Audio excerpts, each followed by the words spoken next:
du Congo et un exemple qui vient du Côte d'Ivoire. Quand Lumumba s'est battu pour l'indépendance et qu'il a été élu, parce que les gens croient qu'il a été nommé, non, il avait une majorité au Parlement qui lui permettait de former le gouvernement. Il y a d'autres Congolais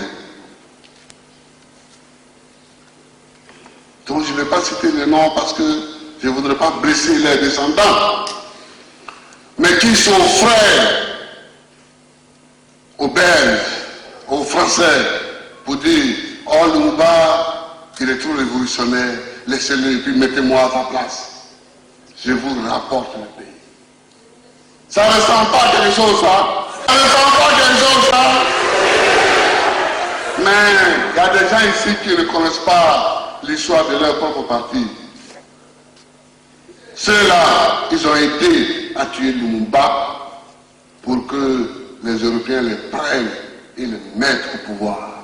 Au moment où Lumumba comptait sur le peuple pour arriver au pouvoir, et ils comptaient sur l'extérieur pour arriver au pouvoir chez eux. Ça vous dit rien?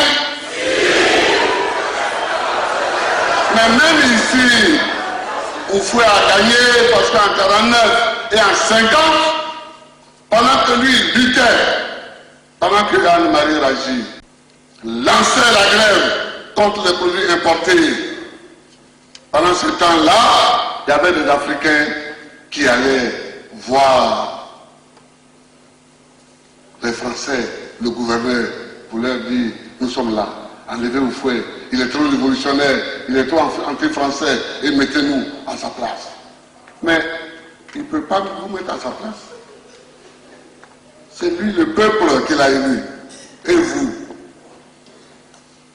Donc quand les indépendances ont été proclamées, ils ont institué ce phénomène par le coup d'État. On veut quelqu'un, on enlève l'autre, on vient, on le met par le coup d'État, on encercle les adversaires et puis bon. Il faut que cette tentative de coup d'État soit la dernière. Que veut l'Afrique dans son partenariat avec l'extérieur? L'Afrique est demandeur parce que l'Afrique, du fait de son histoire, a accusé un état technologique, un état financier et un état économique. Mais l'Afrique est souveraine. Et même dans cette discussion, elle veut la dignité. Quiconque ne peut pas donner à l'Afrique la dignité dans la discussion avec elle, ne peut pas discuter avec elle. La première chose qu'il faut comprendre dans toute négociation, même si elles sont techniques, c'est la dignité. Oui, nous sommes les combattants de la dignité. L'Afrique veut le respect. Le respect. J'ai négocié avec toi un prêt. Si tu veux, tu me donnes. Si tu ne veux pas, tu laisses. Oui. Tu veux, c'est ça. On dit. Tu me dis, je te fais des prêts, voici les conditions. Moi aussi, j'accepte ces conditions ou je ne les accepte pas. Mais l'irrespect ne peut pas être accepté par les générations à venir. L'irrespect ne peut pas être accepté. L'indignité ne peut pas être respectée par les générations à venir.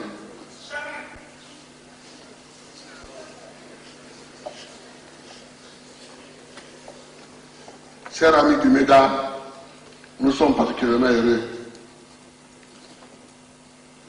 de ta présence. Dis au peuple français que ni le gouvernement ivoirien, ni le président de la République ivoirienne, ni le peuple ivoirien n'a rien contre le peuple français. Et moi, je suis ce qui ne peut rien avoir contre le peuple français. Mon père s'est battu avec ses camarades soldats français contre l'armée nazie. Mon peuple s'est battu, mon père s'est battu pour que l'Allemagne ne triomphe pas. Il était dans cette armée-là qui, hélas, a été vaincue en 1940. Et il était soldat volontaire. Le sergent Koudou, tel est son nom, a été prisonnier de guerre, évadé. Il a repris les armes, il a été blessé de guerre, il en porte encore les cicatrices.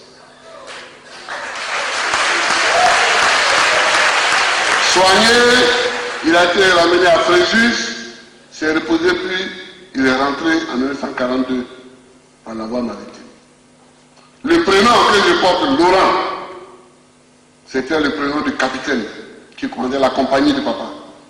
Il est mort dans le bras de mon père. C'était un Français, blanc comme toi. Et moi-même, dans mon combat, quand j'ai été en France, j'ai fait 6 ans et demi d'exil en France, je n'avais pas d'argent.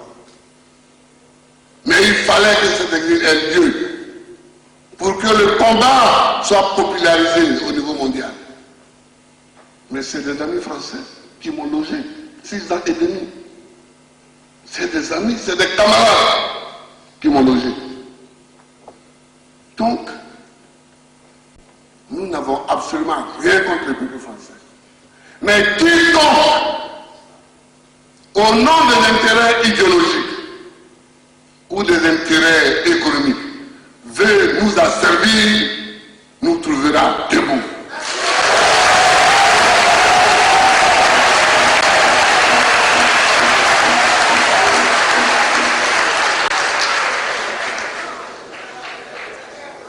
Sundiata, le griot de Sundiata chantait Sa Kafusa Maloui. Et ça, la mort vaut mieux plutôt que le déshonneur. Je ne me laisserai pas déshonorer et je ne laisserai pas déshonorer le peuple qui m'a élu.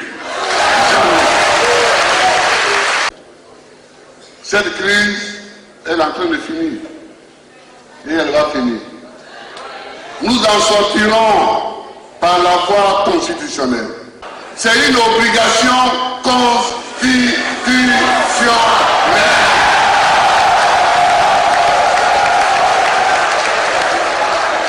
La Constitution ne me demande pas mon avis. La Constitution dit, si vous voulez modifier la Constitution, faites ceci, faites cela et enfin faites cela. Les États-Unis ont connu la lutte de l'indépendance, ils ont connu aussi la guerre de sécession. La France, elle a connu un siècle de chaos. La Révolution française de 1789, celle de 1788, enfin, les restaurations, l'Empire, de nouveau, la Révolution. L'Allemagne a connu l'unité allemande avec Bismarck, l'Italie, l'unité italienne avec Cavour. Tous ces pays-là aussi ont connu leur temps de tristesse, de pleurs et leur mort. Je vous laisserai demain un pays debout. Je vous laisserai un pays riche, un pays prospère. Nous n'avons absolument rien contre le peuple français. Mais quiconque, au nom de l'intérêt idéologique ou des intérêts économiques, veut nous asservir, nous trouvera debout. La mort vaut mieux plutôt que le déshonneur. Je ne me laisserai pas déshonorer et je ne laisserai pas déshonorer le peuple qui m'a élu. Jamais. Sa Kafusa Maloui. Sa Kafusa Maloui. Sa Kafusa Maloui. Sa Kafusa Maloui. Sa Kafusa Maloui. Sa Kafusa Maloui.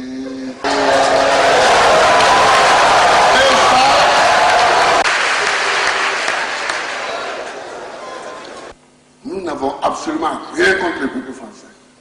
Mais quiconque, au nom des intérêts idéologiques ou des intérêts économiques, veut nous asservir, nous trouvera debout. Haut les cœurs! Haut les cœurs!